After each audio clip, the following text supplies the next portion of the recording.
Okay, so Chineye, over to you.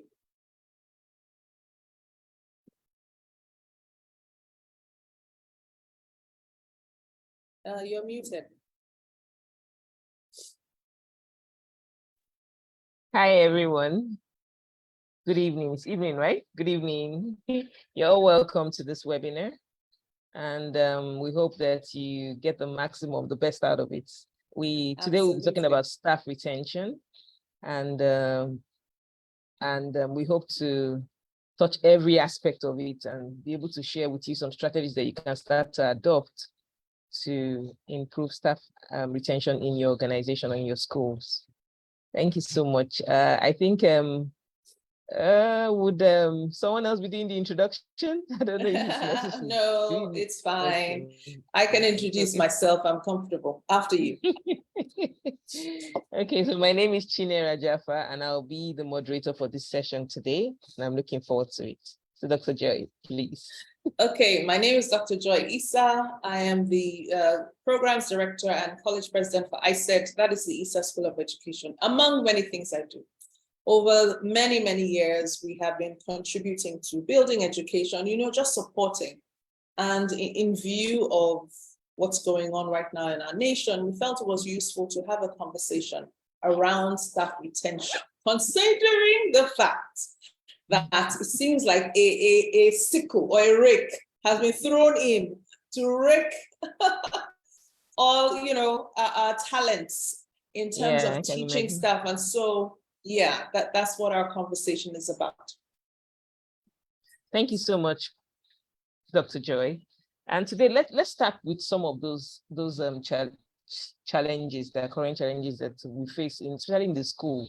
What do you think are the current challenges with job retention in schools, especially with regards to the Rajafa syndrome? I know we spoke a lot about Rajafa syndrome in our last webinar. So, but what do you think are the current challenges that school owners are facing as regards staff retention? There are so many things going on right now in terms of challenges with school owners and leaders. We have the main thing right now that is happening across the nation is the fact that a lot of our colleagues abroad are understaffed. And I say colleagues, by that I mean, because we're a college of education. So we have people looking for teachers everywhere. There's such a big gap in the teaching industry. And, these people, especially the UK and Ireland right now, are looking for teachers. And they have said, teachers across Africa, come forward, we're ready to have you join us. Incidentally, we ran a seminar about this, the pros and cons of it, a while back. You can visit our page to check. But that's a major issue.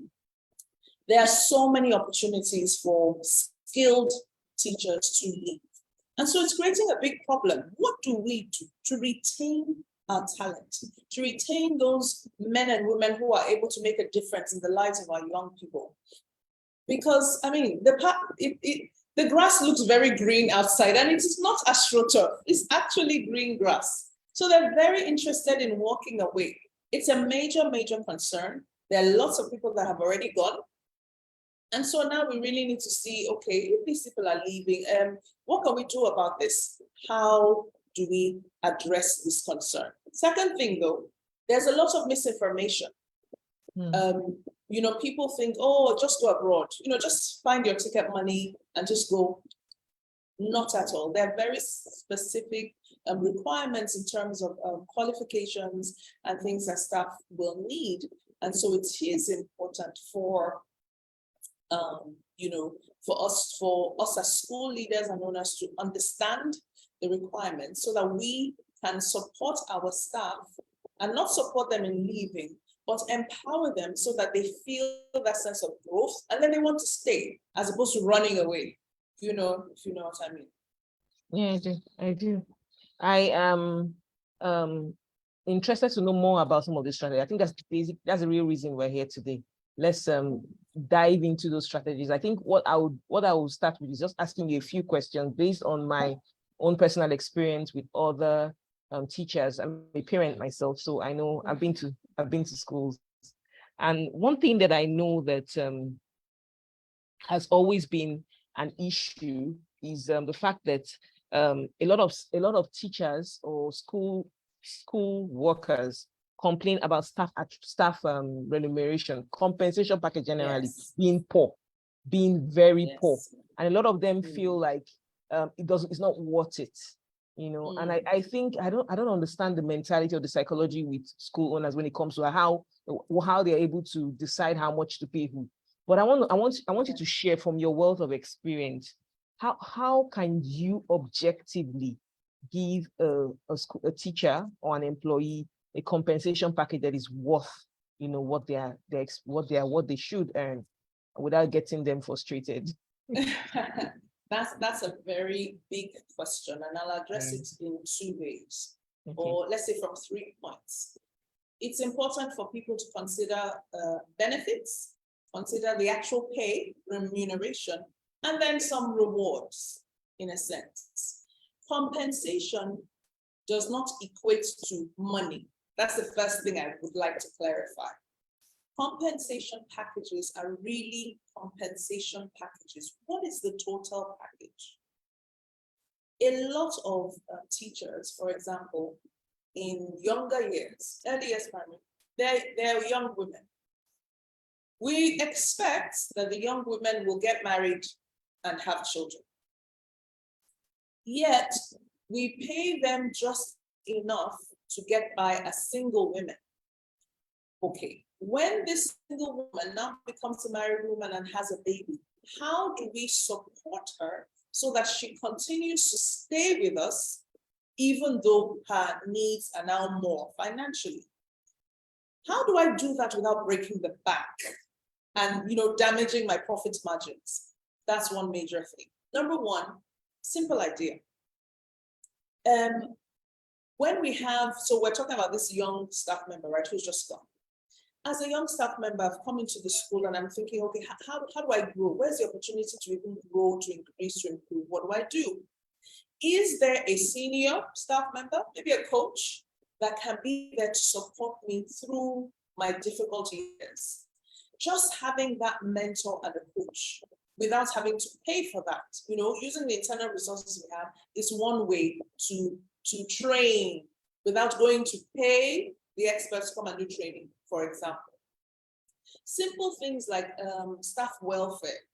Do we have a creche that is free for this young woman who has a baby? Or even a young man whose wife maybe works somewhere else, but he can bring the baby to the staff creche and it is free.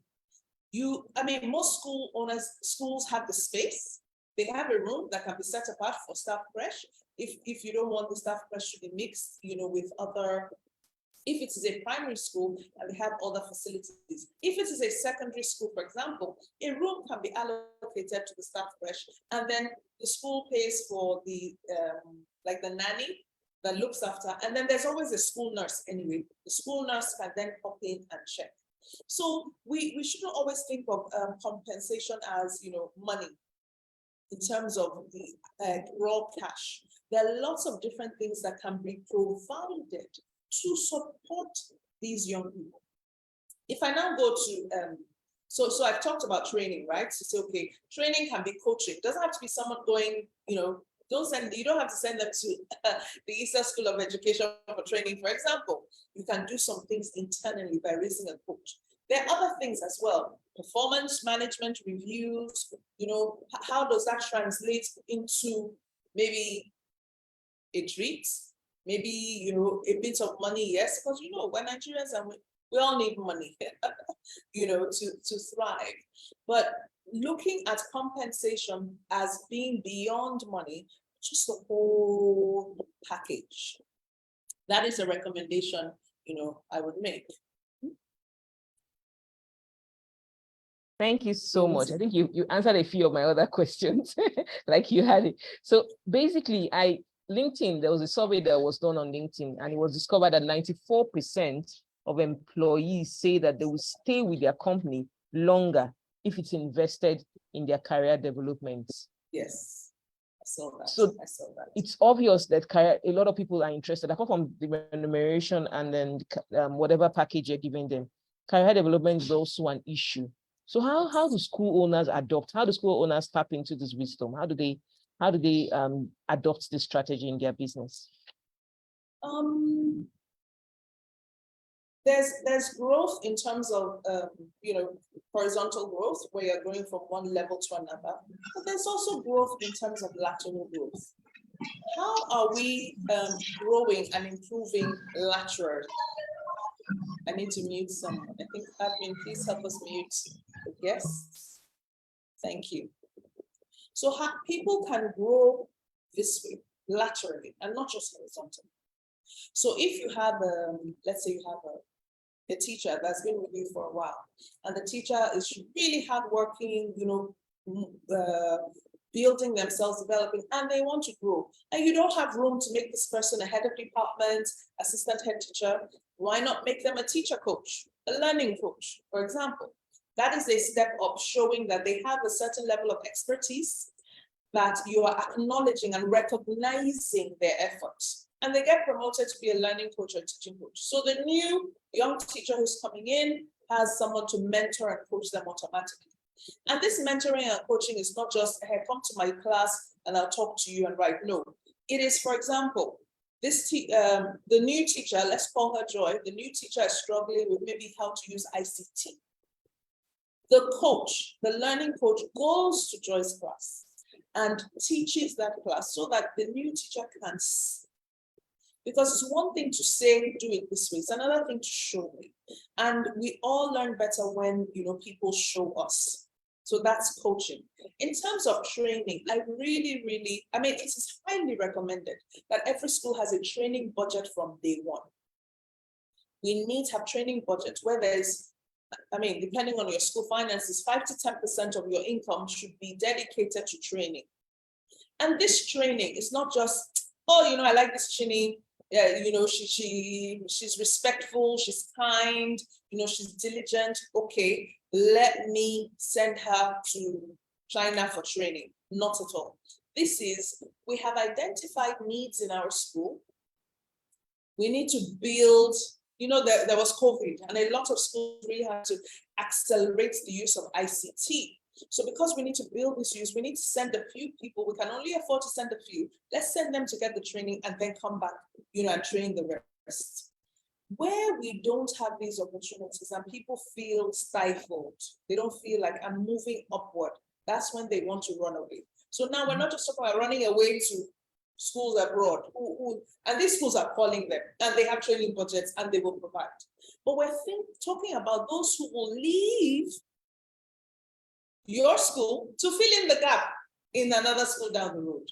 That's also a form of, like we say, jackparism in Lagos. Attrition. Yeah. It's a form of attrition. So gaps, there will be gaps in the system. No doubt about it, some people will leave. We have to be honest with ourselves. What do we do to fill in the gaps?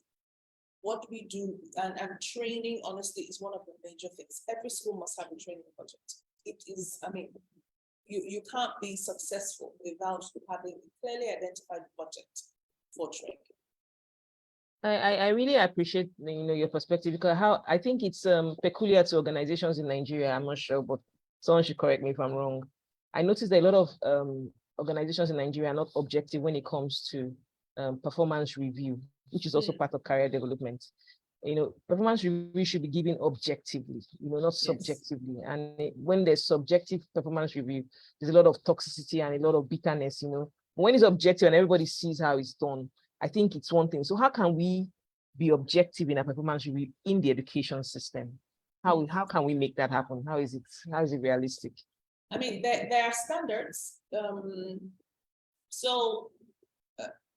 Different, organizations have standards used to measure performance. In schools in general, the focus is on teaching and learning because it's all about the students. And therefore, performance is measured by our ability to meet the needs of our students. So having clear templates for lesson observations, clear template with the standards clearly identified, teacher standards. A lot of our schools have adopted the British curriculum, right? Okay, visit the website, teaching standards are there, and use those standards, list them to say, okay, standards for teaching and learning, standards for pastoral care, standards for student engagement, or pupil voice. And you list all these standards, standards for assessment, marking, and feedback. You list them, and so that the teacher understands the criteria. The observer also understands the criteria. And then we have a clear, should I say, ranking or rating from maybe needs improvement to outstanding. Having that and using that to continuously observe our teachers, give feedback, receive feedback, even among peers. Peer assessment is fantastic because the focus then moves away from catching me doing wrong to helping me improve so I can meet those standards. Then you can say, oh, Joy has moved from not being able to meet the standards at all. Now she still requires improvement, but she's moved up. Or from requires improvement, I've gone to good. Or from good, I've gone to outstanding. You're able to measure my progress. I can measure my progress. And then you can tie some kind of rewards to progress across board. I recommend also book checks. Even just informal observations are called like learning walks. Just walk through the class, check things like that. And then these need to be done reflexively. So you can't observe a lesson in September, and then the next observation is in June. And based on those two, you have appraised my performance. Come on, that's not enough. There's not enough data anywhere in the world. So you need to then consider, okay, at least every term, there should be a clear, observation. And then we need to have clearly identified targets as a whole school. Where are we going as a whole school? What is our vision as a whole school? What have we set, as our targets? And then you can say, okay, based on these targets, yes, Joy is going in the right direction. Chineye is going in the right direction. I've digressed a little bit, so let me just clarify. Every school that has a clear improvement plan is able to do these things.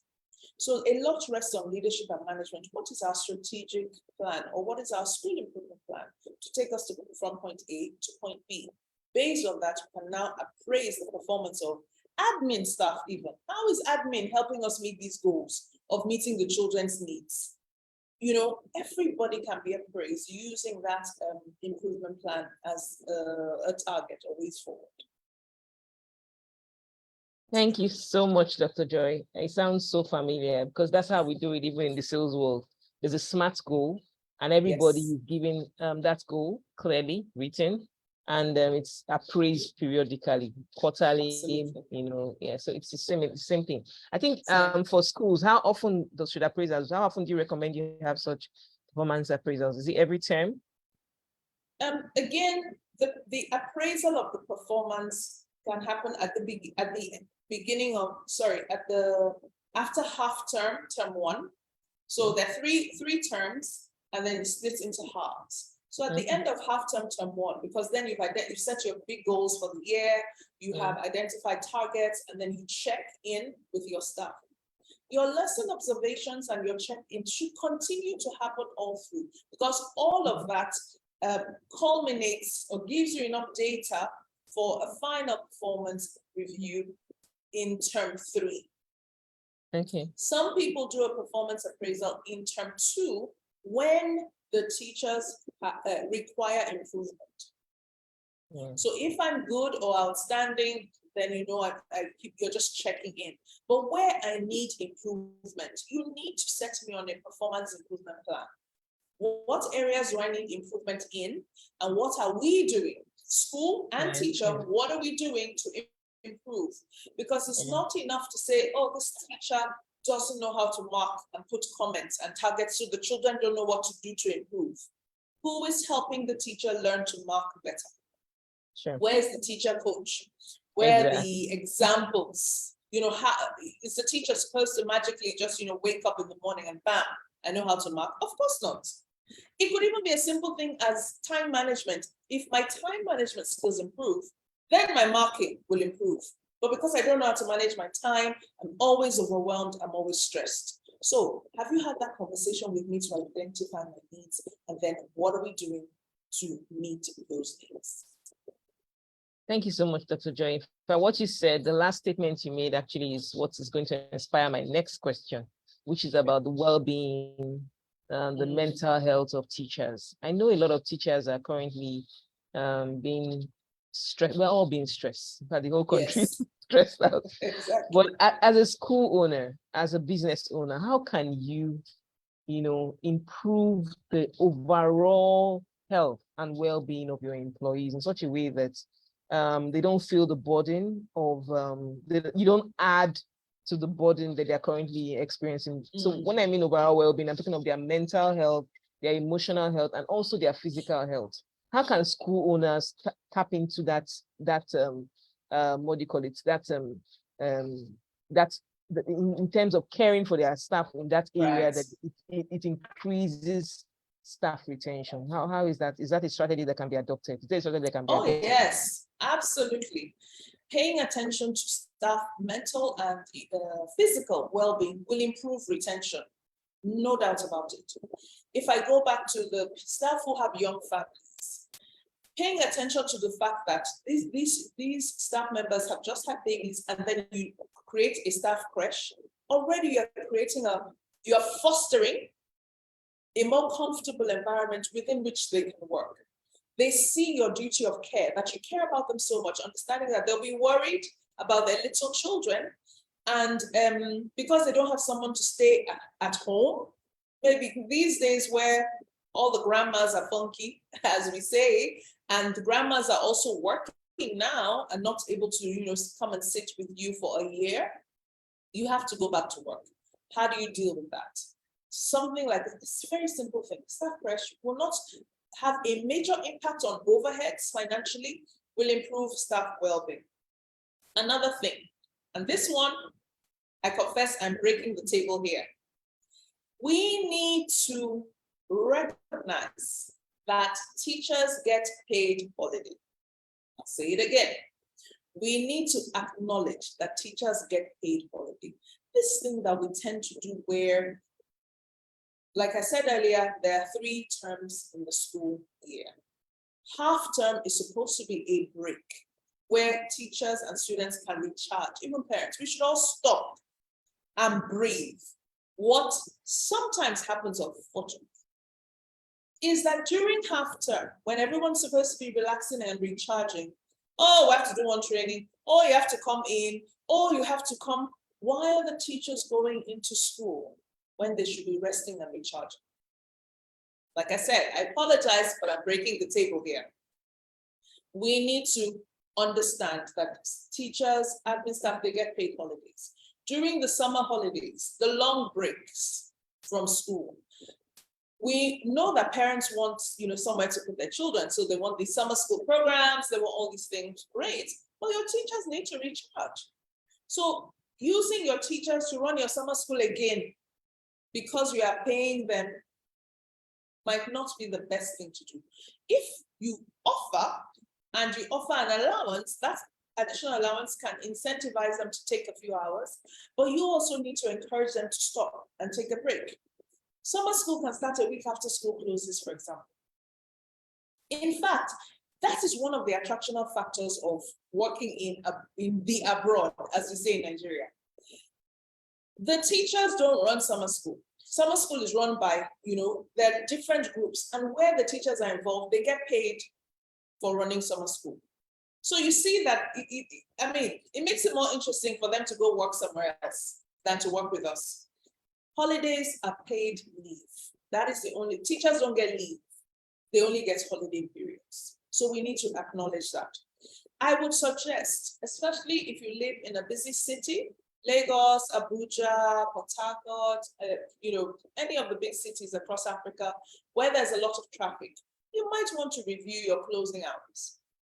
Simple example, I remember one school, now said the teachers and the students would close at the same time, and they had a staff bus. So in order to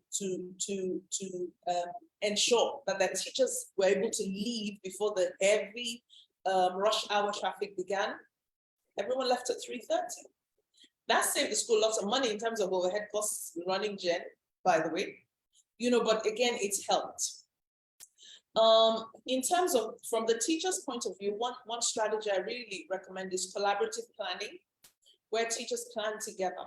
So instead of the teacher, if we go to secondary school, instead of the year 7 or the year 8 science teacher being fully burdened with planning science, can the science teacher for Key Stage 3 and Key Stage 4, can they plan together? Can they discuss the content together? And one person be responsible for planning for maybe one half term. So your mind is focused, you're focusing on science, and then the other person plan, something else. This might be easier in primary school where the teachers teach, a lot of subjects together, but it can still happen, across the older children divisions. So these are some of the things that can help ease the tension and help staff relax. In terms of what school owners can do, pay attention. When we notice that teachers are stressed, another example, very simple. There's a school who decided that everyone could come to school in trainers. So that, women typically would wear high heels or lower heels or something and, walk. And they said, no, you can wear trainers so that you can walk and you don't have to stress your spine and your back. And I think it was a result of a health talk. So they got one of the parents who had a medical facility come and do a free speaker series on our well-being, how to look after ourselves. There were free eye checks and blood pressure checks. It's amazing. Some of these things are the CSR of the companies around us. We don't have to pay. We're schools, and they will give us that service for free. So if, as school owners and leaders, we are paying attention to the needs of our staff, not only the children, there are little things like this that we can do to pay attention to their health. We don't have to pay for some of these things. Some we do, and we can get any medical insurance that is available, but just paying attention. Imagine inviting someone who's a bank MD, or maybe someone who even works in a bank, to come and talk to us about financial literacy. And because I can manage my money better, I'm a bit at rest. I know, okay, if I try and save 2,000 naira, 3,000 naira, this is where I'll end up, this is what I can do with it. Just little things like that will not increase our overheads. Because I know that's, where the buck stops. Is this going to cost me more money? What can I do to support my staff without losing so much of my profits? Obviously, we have to lose some, but, not so much. Okay, thank you so much, Dr. Joy. Talking about health too, what do you think about HMOs? And is it something that you think school owners could adopt? Oh, yes. Yes. Absolutely. Every organization should have an HMO. In fact, the HMO packages, there's such a wide range of packages right now that your premiums can be really, really small, but it makes a difference. And I like the fact that you asked that question because it reminds me of a story. So there's this staff member, well, not staff of the school where I was working at, schools I have worked in, but one of my mentees, someone I speak to, and we were talking about just salaries and what's going on. And I think at that time, her salary was about 80-something thousand naira, and she was really concerned. Now she got other job offers, but the reason why she didn't take them was because the place where she was working at had HMO. And one of her children got very sick, had to go to hospital. I think it was during COVID, so oxygen, all these things. And the amount of money they would have had to spend on that hospital bill was incredible, and they wouldn't have been able to afford it. So because that HMO provision was there, this person chose to stay in a place where she was still earning like 80-something, I think, as opposed to moving for higher pay because of the HMO benefit.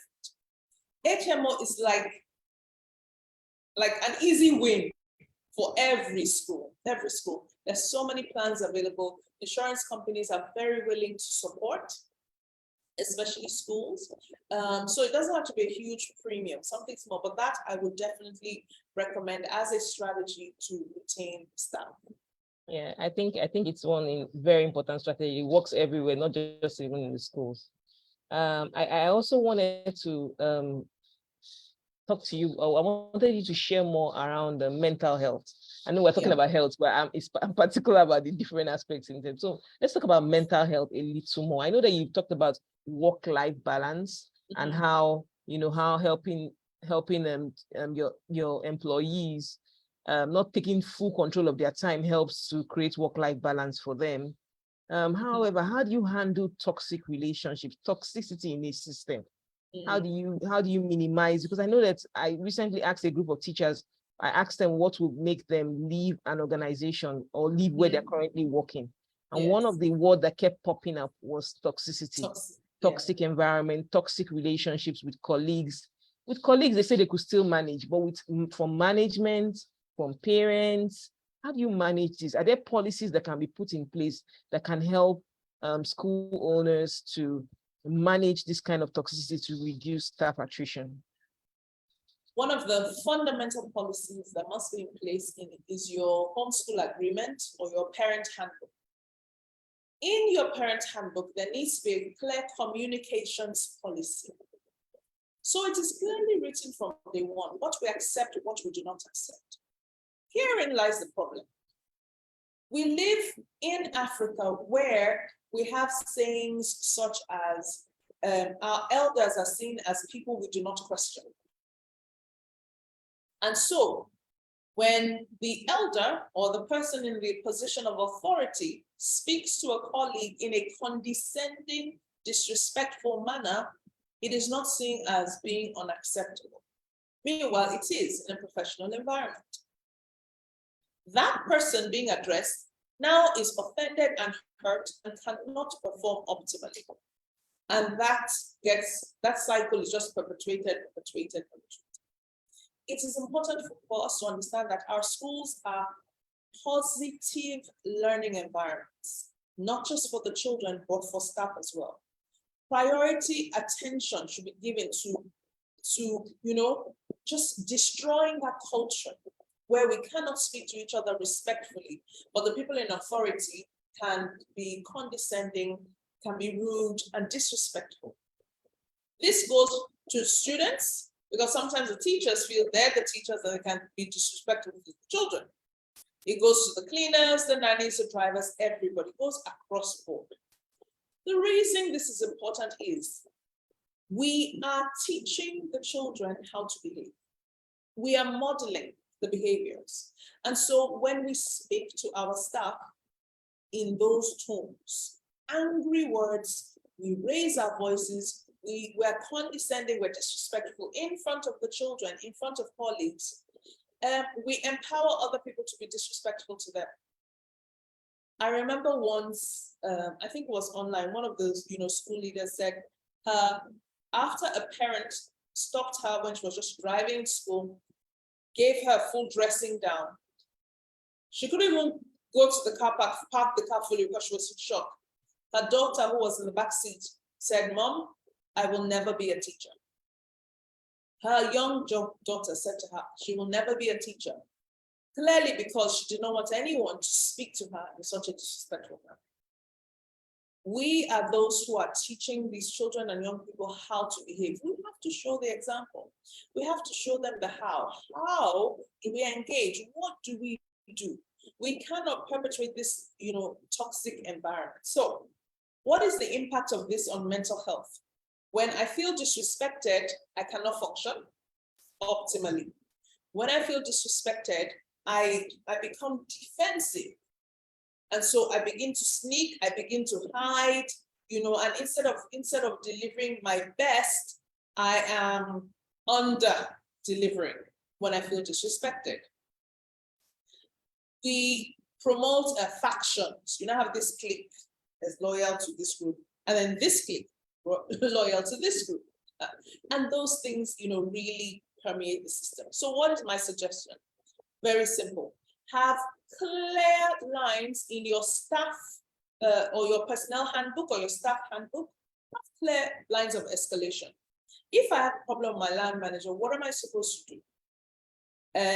If let's, for example, the policy can be, if you have a problem with your line manager, you need to speak to the line manager or send an email to the line manager requesting a meeting to speak about yesterday, to speak about a challenge, so that you don't ambush the line manager. You don't just see them and say, I don't like the way you spoke to me yesterday. No, we are also respectful in our communication with, our communication up or leading up. So have the staff handbook or the personnel handbook should have clearly defined lines up the organizational structure and down the organizational structure. So that if a line manager has a challenge with a colleague, they're not required to shout at them and do this and ambush them either, but again, make things official. So we need to have these official communication lines that make it easier for people to communicate. We also need to recognize cultural differences. Now, some people will say, I'm not shouting, I'm just talking. Meanwhile, for someone else, it's like, oh my goodness, what is going on here? How do we define the school culture? We need to define it and talk about it. So a clear communications policy. This is how we communicate, because a lot of the toxicity comes from poor communication. If we develop clear communication skills, it helps. Then last thing I want to say, I know we're running out of time, conflict resolution. If where there is conflict, how is it resolved? This is where schools need HR. Schools typically don't pay attention to the HR departments. They don't think it's useful, but every school needs an HR department. What does HR do to help with conflict resolution? I can go to HR and say, look, this happened, I'm not happy. HR advises, Joy, send an email, put it in writing, formalize your complaint, and let us hear you. So you feel listened to, and you have, distressed. Remember, we're talking about mental health here. You have distress, you are listened to. Then HR hears whoever it is, the line manager. So we have received this complaint. This is something you can address. And HR is like the arbitrator to mitigate and to promote that positive environment. Because yes, it's true. Sometimes line managers get upset and they tell you off. I mean, I can give a personal example where once I wrote an email to a staff member, I said, you can't, and HR said to me, this is this up. While what the staff member did is right, you shouldn't have said it that way, because the lady did not come to work the next day. She was so flustered, she did not come to work. So I acknowledged it and I sent a formal written apology to that staff member with HR copied in, acknowledging the facts that what I had done, the email, what I had said had that much of an impact. And when she came back to work, I physically went up to her and I apologized. I'm very sorry. And it was interesting. Her response to me was very interesting. She said to me, Mrs. Issa, I was heartbroken that I had disappointed you so much that you wrote me that email. I thought, oh, can you imagine? Meanwhile, you would have assumed that she was so angry and upset and she felt insulted. She said she was so upset with herself for having disappointed me, and she would never put, she never wants to disappoint me. So you see, communication. It is important to put things in writing. However, following up with a verbal conversation so that it's not us against them. It is fostering this, positive learning community where we can make mistakes and learn, just the same way we ask the children to be able to make mistakes and learn as well. Thank you so much, Dr. Joy. Thank you so much. As you were speaking, something came to my mind. A lot of schools might not be able to afford HR. They might not be able to afford to draft all these kinds of policies. And is there any way ISET can help them in terms of training, or in terms of drafting this kind of policies, putting them in place so that it's easy for them to just follow through, helping them on design their own core values that they can actually try to work towards, or help to at least to create a culture within their organization. Is there any way ISET can help schools that are not? Yes, absolutely. We're always glad to help. If admin can help me post the email address, if you send an email to admin@isedafrica.education, that's admin@isedafrica.education, with whatever the request is, or you visit our website actually, isedafrica.education. We're able to book a service to support. But here's the thing: HR is as important as having a head teacher. Now, the HR service provider might not be an HR manager, might be an HR officer. Somebody needs to be paying attention to staff well-being. Somebody needs to have that as uppermost on their minds. We can no longer continue to throw it in the back burner. That is a major reason why staff are leaving us. We don't pay attention to HR policies, their well-being and their welfare. So they leave those schools to the bigger schools, like you said, that can afford to pay HR. There are people who offer HR services, outsourced HR services, for example. That's something to search and to look for. What we can do, to be honest, is we can support with developing the policies and then taking the school leaders through what these policies are and how they can implement them. That's something we can do very, very easily. These are the sample policies, staff can look at things, and this is how you can take your staff through working through those policies. The main thing though is, if I may add, having a policy is not enough. Working through. What does the policy say?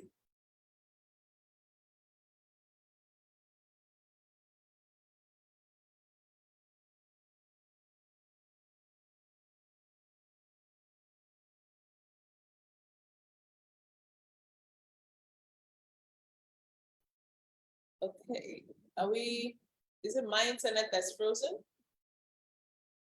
We can hear you now. We couldn't hear you a while Okay. ago. Yeah. Okay, it might be my internet. Okay, so what I was saying, I'm not sure where you lost me, was the fact that we need to pay attention to these policies and reiterate them over and over.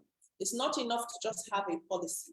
We need to talk through these policies, remind ourselves, because like somebody said, if you want to, hide something from a Nigerian or from, An African. just an African, put it in a book, because no one's going to read it. So you can have all the policies on the planet. If we don't talk through them, we don't engage them actively, then they don't become part of our school culture. So having the policies with clear reporting lines and all creates or helps define the organizational culture. So it is important.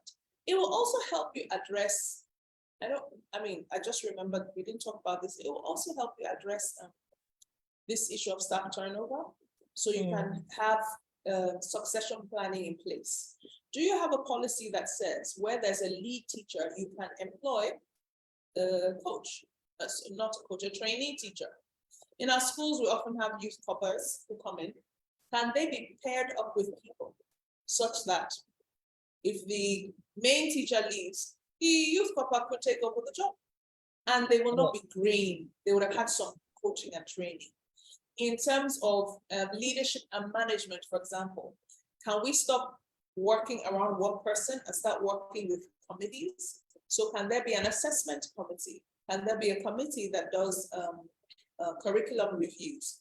Can we have little committees where we build people? Because one of the things you said is 94% of staff are leaving because they don't feel they're growing. If I'm part of a committee and I'm contributing to school improvement and development in one way or the other, I feel valued. I'm learning. Sure. I'm learning from the older teachers who know better, and I grow. So I just thought to put that out there, because I forgot to mention it earlier. Thank you so much, Dr. Joy. Thank you so much. I hope we all have enjoyed these sessions. I'm looking out for questions in the chat room. I can't see any questions. So please, if you have any questions, please just drop it in the chat room. We have about 9 more minutes for this session to be over, but we will still have time for your questions. If you can answer it, or we'll probably send you a mail. So Yes. please, we're looking at the chat room to see if there are any questions. I noticed that a few people just joined in. Thank God it's a very small meeting, so you can afford to even unmute. You can give you a few minutes to unmute your speaker and say something if you have something to say. So don't be embarrassed if I call your name. Mr. Rinze, you're the only gentleman in this meeting. So I would like you to say something briefly. I want you to say if you have any questions or you have any comments, we'd like you to briefly just share with us. We'd like to hear your voice and know if you enjoyed the session. Was there anything you had in mind that we didn't touch on? It would be nice to hear from you. Mr. Rinze. Hello. I hope he's still here.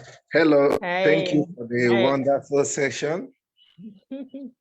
It was really engaging, Thank you so much. especially on the aspects of where we can support teachers, because from my own personal experience, it's not always about the money. It's not always about the money. Teachers look out for their welfare in general, and especially toxic environment. It ticks off a lot of teachers and make them Yes. want to leave that particular environment. I've had uh, I've had the privilege of speaking with a Mortina Teacher of the Year winner that left his school, and I was like, you just won an award in this school, why would you leave? Is it because of the fame and people offered you better money? And the teacher was like, no, can you, for you to understand my environment, I won the state champion as Mortina Teacher of the Year, went to the national and took 5th position, yet the school did not send out just text messages to the parents to inform them that a teacher in the school got such an award. My name did not appear in the newsletter and nothing. It's just the students who are aware told their parents, and 1 or 2 came to say congratulations. So that was just the breaking point for that teacher. So Yes. the environment of the school matters a lot. It Thank matters. you so much. Thank you so much for sharing that, Mr. Thank you Arinze. so much.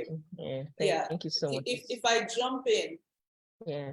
one of the things I suggested was in the compensation package, recognition awards, just a simple award. Congratulations to Mr. or Miss so and so for winning, Mortina something Teacher of the Year. Put in your newsletter. Everybody congratulate. Imagine the morale boost that would have been for that teacher specifically and for the others in the room. Amazing. I see a comment on Facebook where someone is saying that there's a taskmaster trend in schools these days. And it's like, yes, we did talk about it, that toxicity where, teachers have to slave away and work. And, principals and head teachers are always deadline. So it's like a taskmaster trend. It is important for us to understand that we're in this together. This is a collaborative learning environment. So if one teacher is struggling, then the school leaders need to pay attention to that teacher, because you're only as good as your weakest link. You're only as good as your weakest link. So let's pay attention to the teachers who are struggling, and let's do all we can to help them improve. Because one good teacher does not make a good school. A school is a collection of, good teachers working together to drive outstanding learning among our students. Yeah, I think that's one of the benefits of being in a school compared to having, this home tutoring thing. A lot of people have challenges with their students at home, and they don't know how to, they don't know how to walk it through. But if it was in a school system, you have other teachers you can actually. There'll be a staff meeting. Yeah. Can we yeah, please? I don't know what to do with this Joy. She's driving me crazy. Okay, what did you try? What did you try? Yeah, have you looked at this plan? This true. strategy. True. We need to talk. We need to do it collaboratively, so that teacher is not suffering alone. True, they work in a school. Yeah. Very true. I would like to read Grace's comment in the chat room. She says, I love the part that one person needs to be looking out for the teachers. I think she means the HR. It's an eye opener for me. It's important. I can see the importance. Very, very important. I think that like Dr. Joy said, it doesn't have to be a HR manager as such. It can be a HR associate, someone that if you're a small school, just deal with someone you can cope with, you can afford to, pay. But let that person's job description be clear enough for the person to understand what his or her role is, and to be in that role. Not that when you don't have a teacher, you're not the person to come to class and teach. I have disclaimer. I have to say, as a school leader, yes, we're always looking for people to come in and to support. But you are absolutely correct. There are some roles that cannot be compromised. If you want the HR person to come and help with maybe there's a school trip and you need more physical bodies, okay. The person should have received the safeguarding training though, and the child protection training. The person should have received that training as well. Okay, the person can support. But yes, I agree with you. HR is HR. You don't take them and export them from the HR department to school to start teaching or becoming an assistant teacher or support teacher. No, let us have HR. HR is an important admin function that every school should have. Yeah, very true. I remember something that happened in my daughter's school. I just want to mention it before I want to hear from Abims and Ifeoluwa before we clock out. Something happened in my daughter. I brought a snack and a cutlery for her. And then I saw a teacher who knows her and I gave it to her. She now gave it to an admin staff. I don't know if she's an admin or I don't know who she is really, but she deals more. She was hired to deal more with teachers and parents. So she doesn't really have contact with the students. She doesn't know who is who. So she was giving that pack to take to my daughter. And she got to the class. And of course, the instruction was give it to so and so person. She got to the class, she announced who is so and so person. And a mischievous child raised up her hand and she gave it to the child. And then she came back, she had done the work and she went. And my daughter came back. I'm like, Mommy, I didn't get anything. And so one thing led to another. But I just say, yes, things like that, if they are not well trained, if they don't understand how to, if you deviate from their job description just a little, it might actually lead to some kind of confusion. Imagine if it was a medication or something like that. Absolutely. The child probably would have gotten the wrong medication. This again is the benefit of, like I said before, schools are collaborative learning environments. You can't say, oh, only teachers know about safeguarding. Admin people don't have anything to do with it. Absolutely not. It is a collaborative learning community. Everybody should be aware of the safeguarding policies, the communication policies. And then we know that in schools, there are different levels of education of the staff. Like you said, an admin assistant maybe doesn't have a degree, maybe can't read all the fancy words in your policy. Can that policy be broken down in accessible language? If Pidgin is the accessible language, if Hausa is the accessible language, can that be used to ensure that the policies are effectively communicated? So that, for example, that person would not have received that package, or the package they should have labeled it clearly, and the person should know that the package should be delivered to the teacher and not for that person to go and announce and say, who's Joy? And then one boy will raise his hand and say, I'm Joy, and then you now give, yeah. So it's about policies, personnel.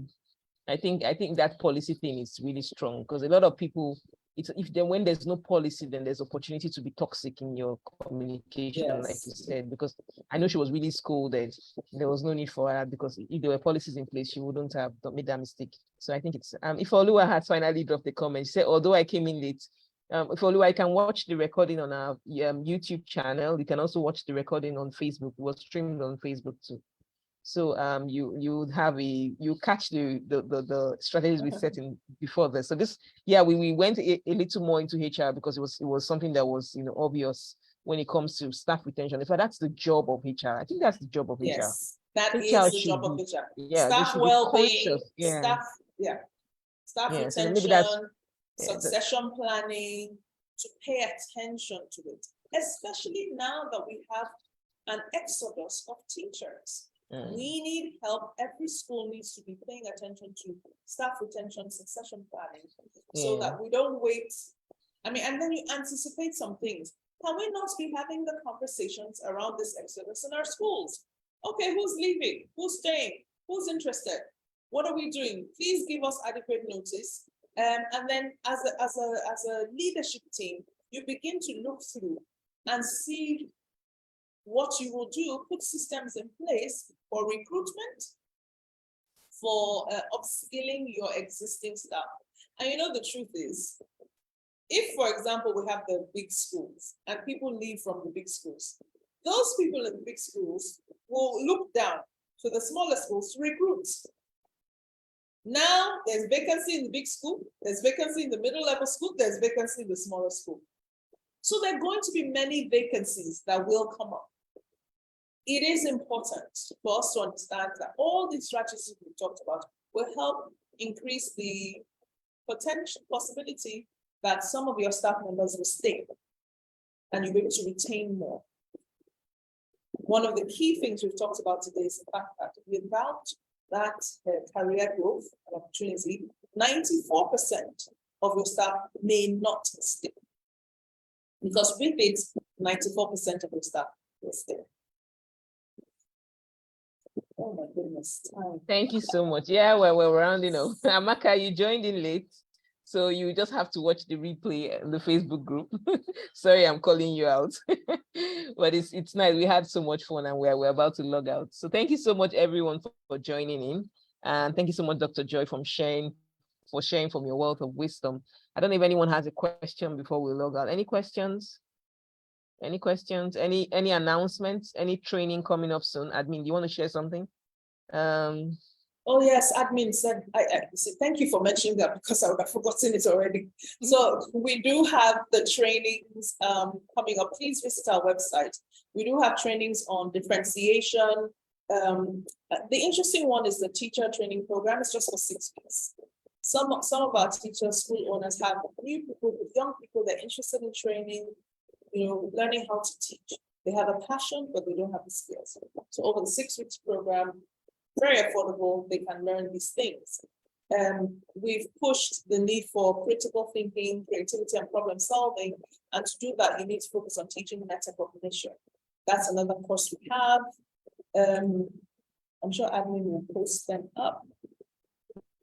Yes, in the chat room grades. Thank you. She has. She needs to post it again for those who just joined. Yeah. So if people thank you just very join. much. Okay, thank you Okay, very much. Grace says the form is not opening. Admin, please take note. The form isn't opening. The webinar form. Yeah, that's what she said. The feedback form. Oh dear. Okay. So if it's I'm sure admin will sort it out. I'm not sure.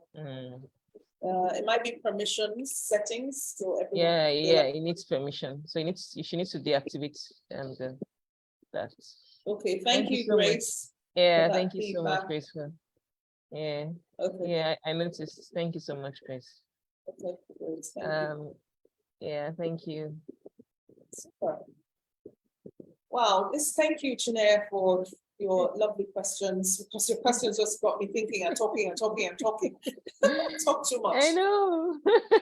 I know. Interestingly, some of the strategies you shared can be adopted in whatever industry you find yourself. It's not just about education. Even HR, having HMOs is something that's I learned and saw the benefits today. And like Mr. Arinze said, it's not all about money. Sincerely, it's not all about money. In fact, most people who decide to be teachers are not interested in money. Yes. They like money, though, but there's more to them than money. Most people who decide to be full-time teachers, they have more, more that they're looking for than money. People who want money don't last long in education. They tend to fizzle out before you even if you keep offering them higher, they still run away somehow. True. But the true passion, the passionate teachers are after things that are more valuable to them than just extra money. Absolutely. I think it's really beautiful. So where will we be sharing the link to this? Is it on Facebook, on the Facebook page? Do we have link to the Facebook page so that those of us who couldn't join in early can actually watch the replay? Okay. Admin, can you help us with the link, the Facebook page? Okay. Yes. So okay, thank you. Okay. Yeah, so the links will be posted. Thank you so much, everyone. So Joy, you want to say something finally before we log out? You have anything to add to any advice for teachers? You talk a lot to school owners. How about teachers? You have something to say to teachers, about being in a hurry to move out. You have something honestly, you need a lot of skills and expertise to be able to thrive effectively in a foreign country. Yeah, you need a lot. And so I'm not discouraging anyone from applying. We talked about that extensively at the other webinar we held. The art of Japa. where I spoke to someone who has lived abroad for about 20 years, one of my friends, and she's now an assistant head teacher in a school in the UK. And there's a lot required.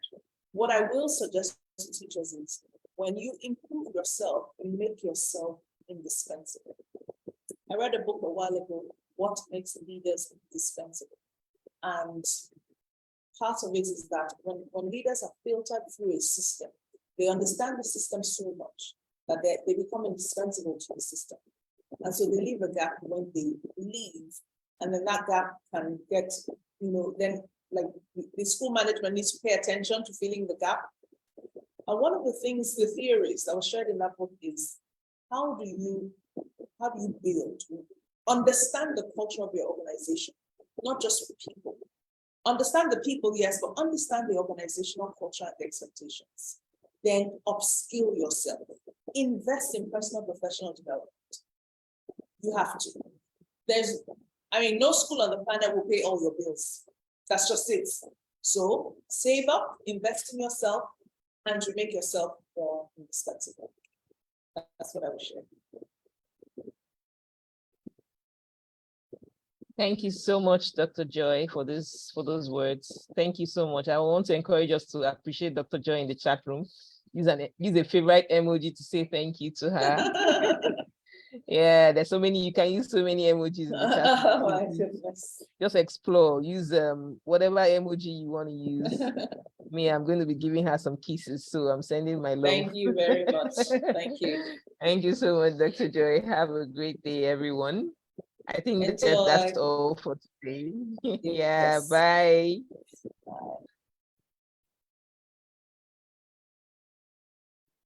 Thank you so much for coming. Yes, I see. Yes, I see. Yeah, Thank you.